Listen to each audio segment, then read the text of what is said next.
Welcome back to another episode of What It's Really Like to Be an Entrepreneur. I'm Vincent A, speaker and author of the book Left for Dead, A Story of Redemption. Want to know what it's really like to be an entrepreneur? Well, you came to the right place.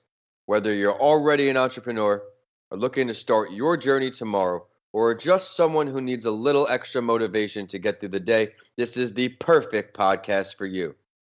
This is the place where you will learn exactly what it's like in the world of entrepreneurship and hear authentic stories of entrepreneurs grinding on each episode. My goal for this podcast is to help you realize that giving up is never an option. If you missed the last episode, be sure to download it after you tune in today. Before I introduce my guest, I'll share another entrepreneurial story to inspire you all. I'll now share the story of Seth Prebach. Seth was a freshman at Princeton in 2017 and dropped out just a year later. In 2011, he led a company that was worth 9 figures. He was an entrepreneur for many years that dated back to high school because he ran a print manufacturing startup that was called Postcard Tech. Now he calls himself the chief ninja of Svengar, which is a real-world location-based gaming system, and also its new mobile payment service, Level Up. When he left Princeton, he was quoted saying, "People think that running a startup while in school is actually an option and a recipe for success, and it's just not," he says. And if you want to be a big startup while you're in school, you either end up failing as a startup or failing at school, or doing okay at school, but the startup is going to, for lack of better terms, be forced on hold until the time you graduate or go full time. He said he had no regrets in his decision to leave school because of everything that he did. He took a big risk, and as entrepreneurs, that's something we do a lot. Derrick, what'd you take away from his story? Yeah, I like that he went for it. I think too many people box themselves in because of some modern cookie cutter type of path that so many people think you have to follow because other people tell you that you have to. I don't think there's the one size fits all for success. And sometimes you got to do what he did and just go for it. I love it. Absolutely. That voice you just heard is the sound of today's guest. My guest on the show today is someone I met through a friend. My longtime friend, Matty Free, said his company is hosting a podcast and they would love to have me on. So I traveled there when I was visiting my family in New York, and I went on their Under the Rock podcast and made friends with the host as well. He's also an entrepreneur, so I had to have him on my show. Allow me to introduce Derrick Bliss. Derrick, thanks for coming on my show. Hey, Vincent. Yeah, no, hey, I really appreciate you having me on. And it was great when you came on Under the Rocks podcast, and you have an unbelievable story, and it was a great time. But thanks for having me on. Absolutely. Would you mind previewing just a bit of your story and what led you to what you're working on today? Yeah, so we're a digital marketing services company, and we kind of started really with nothing. I know you've probably heard that story a few times, but it's true. And we really didn't have much more than the ability to craft deals. We weren't funded with capital, but really we were equipped or armed with creativity, and that's how we were able to kind of make moves in the early years and acquire really what I think all great businesses are based upon, which is the people, top talent. That's kind of a little preview of the story, but I'm sure we'll get into more of it. Absolutely. Derrick, it's time for the Big Five. On each episode, my guest and I will go over these 5 questions to help you, the listeners, learn what it's really like to be an entrepreneur. You ready to go, Derrick? I think so. I hope so. When did you realize that either you weren't happy with what you were doing or you just needed that change to truly start this entrepreneurial journey? You know what? I've always kind of felt, deep down somewhere, sometimes it was maybe hiding a little deeper, that, it was something that I wanted to do, being an entrepreneur, being a business owner, doing something on my own, creating something. But the better, I guess, more truer answer to your question is long before that I actually took the leap. I was working my way up through, a corporate type of position, doing sales and marketing stuff. But for a while, probably a couple years, I really, really wanted to just go off on my own and do something. And I have, some ideas, and I had, taken little actions here or there, but it wasn't until I got the proper motivation in the form of something major happening that just thrust me into action to go and do it. Absolutely. So how long have you been on this current project with Thump? It was 2012 really, so I would say we really got rolling. So yeah, it's about almost 8 years. That's amazing. So we're coming on a decade of business. They say most entrepreneurs, their startups don't last that first year, but if you do. Oh yeah, and you know what? I'm not surprised by that. Even 2 years, 3 years, 4 years. I if I'm being honest with you and your listeners, I can't tell you how many times that I just wanted to, I just had that conversation inside, and just, what should I throw it in? Should I stop this? This is crazy. It's just so many bad days, so many roadblocks, so many walls. But that little voice tells you to just keep going. So that's the thing. There are so many walls you hit in entrepreneurship. It just seems when one thing's working, the next thing isn't, and it's a cycle of that over and over again. It's not for the faint of heart, but you stick with it. You believe, even when on the really bad days, you just believe deep down, where you're going, what it's going to be eventually. You're not in it for, the first 12 months, 24 months. You're in it for the long haul. Absolutely. Well, that's a good segue, I think, to what do you think one or two of the most difficult parts of being an entrepreneur are for you? Now you're doing your own thing, about 8 years in the business. What's difficult for you? Well, yeah, it's, ask me on any day of the week, I'll give you something different. But, just overall, two things. One thing is, in those tough times, everyone is really eager to hear about how much it's sucking and, how bad you're doing, right? Everyone wants to hear that stuff. But when you start to succeed, after you finally, you've gone through basically hell and back and you start to succeed, people kind of act like, well, you got lucky. It was just, no big deal. And nobody really wants to hear about that anymore. Right. That's something just keep in mind. You don't need to get mad about it. You don't need to have a chip on your shoulder about it. But that's, for me, I found a bit of human nature, and, things are doing a little bit better now. And nobody wants to talk about that, so just keep your mouth shut and keep moving.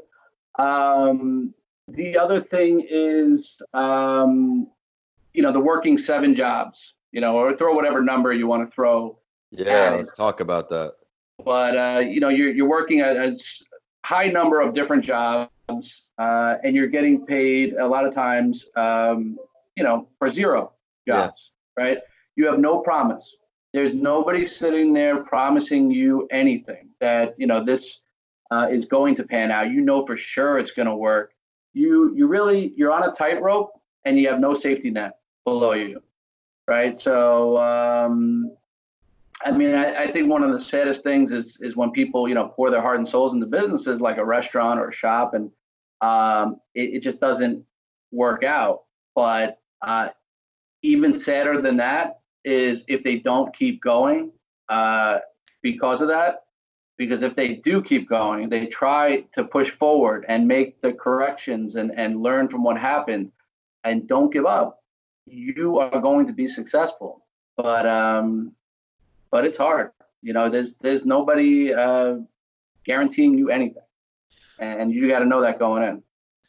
Absolutely. A lot of times in the beginning of the entrepreneurship journey, more so when, like you said, everybody's quick to hear when you're down, but then when you start doing good, things just change. And, especially in your inner circle of friends, how the support just distance, and, it's just something to get used to. But now it's just, there's nothing personal. I take it all in this business. Everything's constructive, or it's moving past. That's it. Yeah, it's never really personal. It's and luckily it's usually a smaller minority group of people that are you kind of put into that bucket, and there's enough good people and supportive people that that's the stuff you want to keep in mind and use to fuel you, or the other stuff if that fuels you more, use whatever works for you. Who am I to say? Absolutely, I agree with that. I mean, just stay focused on your own mission. Sky's the limit. I mean, you know Hmm. that best now. You said 8 years and the ups and downs, but maybe with business and maybe a personal thing, Derrick, what is one of your greatest failures or lesson learned, and what did it teach you? Why has it stuck with you all the way up till today? Uh, Single greatest, one greatest. I don't know. I got a greatest hits of failures album dropping soon, but um, I started a business running alongside Thump Local, which produced directories, and it was like a print type of business, and it provided a really great value to the clients that bought into it, and the team itself did an amazing job up against the environment that we were in. So like I would say, I know it's not sounding like a failure yet, but the failure was not on the product, it was not on the team's execution of it, but the failure was I think on me to some extent to say, we should have transitioned. Eventually, we transitioned those clients into a more digital space. So my failure there is probably should have, made that disconnected that emotional part of it sooner, and said, hey, you know what? Look around at the environment. Don't be so rigid. Make the adjustments. Make the transition. Probably should have done that a little sooner than we did there. So that's a lesson learned. It's you don't want to change your core principles for your business, right? Whatever makes your business special, but don't be so rigid that you don't adapt and adjust to the environment around you and what the market is kind of calling for a little bit more loudly. Every industry you're in, you have to stay up with the times. You have to keep evolving, otherwise you're a laggard behind.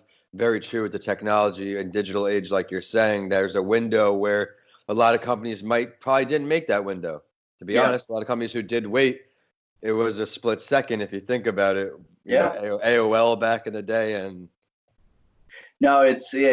You snap your fingers, and so you really got to pay close attention, and make those changes. Sometimes it's hard because it's not what got you to where you are, but throw that out the window. That kind of thinking is not good for you. It'll hurt you in the end. absolutely. As you evolve, you're always learning from people in your industry, learning from other people, gaining different perspectives. If you could choose to have a conversation and learn from any entrepreneur, Derrick, dead or alive, who would it be? Paint the picture for us. Maybe where are we talking? What are we talking about? Oh, well, I'll go. People who I could still have a conversation with, I guess. I would say, one guy I was trying to get a hold of was Damon John, who's on Shark Tank, and I have a really awesome. I think it's an awesome idea for a new concept of shoe, and I actually secured a utility patent. I have a patent on it. Nice. And I've actually tried to reach out to him on several occasions to Yeah, to no return messages. But Damon John, if you're listening, let's talk. I got something that's kind of cool. But yeah, so I mean, I'd want to kind of get some insight from somebody like that. That's kind of, I think, maneuvered in bigger, kind of more complex deals than I've maneuvered in. I maneuvered in many many deals, to get to where I am now without having the lack of funds. You have to get creative, to get people on board. Maybe you have to make deals for people coming on as partners, or borrowing money if the terms are the right thing. Um, but yeah, I mean that's he's on a higher level, dealing with probably larger corporations and his own large corporation, and yeah, just love to pick somebody like that's brain for a while. That would be cool. And give him my idea. Maybe he hates it, but I don't know. I'd love to at least to hear that he doesn't like it. That would be good. Well, it's incredible you have a patent. I do know the amount of work that goes into obtaining a patent. I know it's not an easy thing, and I thought about many things many times and just never happened. I got a great patent lawyer. If you need him, Wow, appreciate that. let me know. And yeah, it's a process, and it's time and it's money. Yeah, And again, no guarantee that it'll ever get in. that's right. But if you can't find anything that really matches what it is when you do a patent search, and you can, I mean, you can do a quick thing on, I think it's Google has a whole patent website. Oh, It's like okay. google.com/patents or patents.google.com or something, where you can literally search all, existing patents to see if somebody's already patented your idea or not. But anyway, I don't want to get off on a tangent, but maybe interesting for some entrepreneurs. Well, I think it's a good thing to talk about because now we're going to look into the future a little bit. You're talking about patents. Now let's look 1 year and 5 years, Derrick. Where do you see yourself in all of your entrepreneurial endeavors in 1 year from today? What are we seeing from Derrick? Yeah, I mean, I really, it's a tough question. My goal day in, day out is, and a year out is to offer more value to our clients and more benefits and perks to our employees. So that's always my focus. We're in an ever-changing landscape, digital marketing. So I want to, in 1 year from now, be able to say I've scoured everything, every service out there, and I want to be able to say I'm offering the most valued service to our clients and grow the number of employees that we have. I'd like to, within the next 5 years or so, triple the amount of staff that we have because we're providing that value. Right.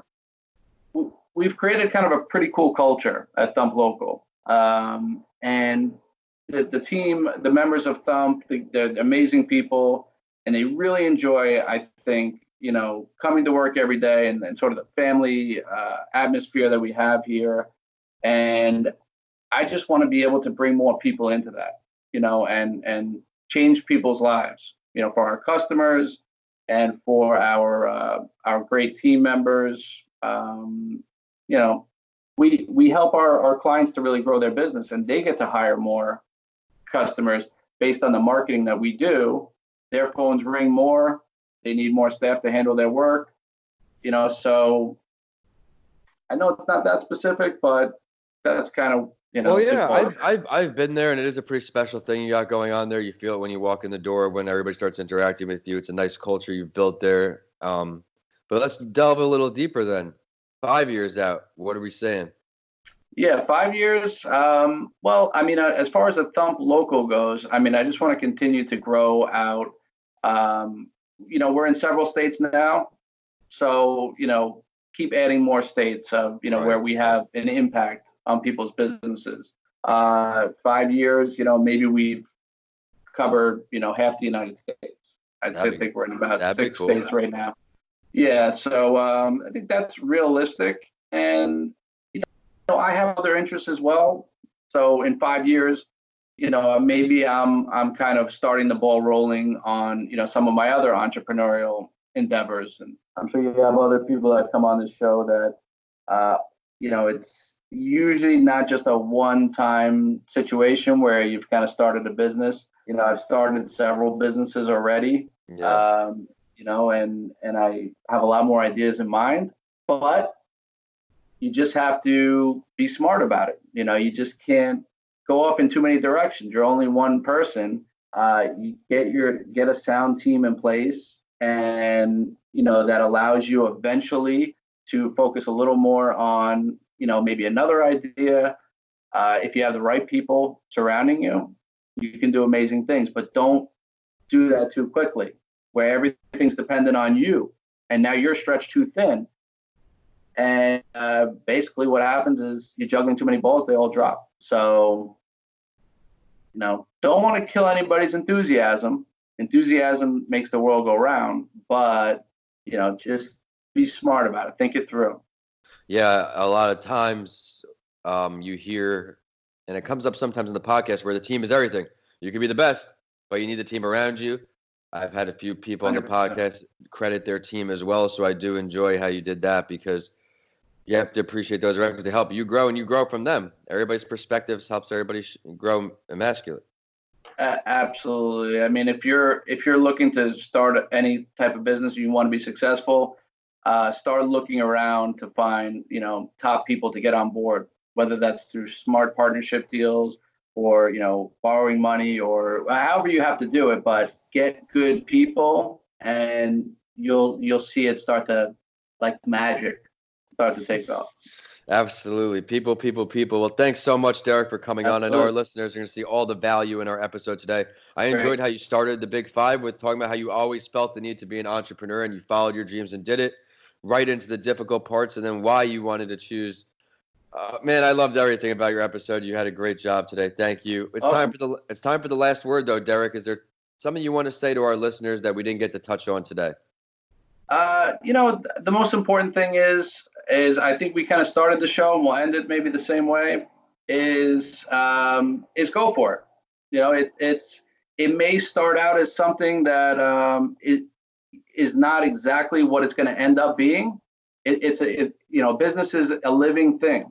It evolves, right? So be comfortable with the fact that you go out there, you learn, you're going to fail a little bit, and let it evolve into what it's going to be without being so rigid in its principles there. And the only way you're going to know is by doing it. Go for it. I love it. Would you mind sharing your social media, the website, or ways for our listeners to follow these entrepreneurial endeavors? Oh yeah, sure. You can always check us out, Thump Local, on everything, Instagram and Facebook and all that stuff. I think I'm Derrick J Bliss on Instagram, and then our podcast that we do is not always entrepreneurial stuff, but it's called Under the Rock. Do you want to touch on that a second? Just briefly describe what it's about.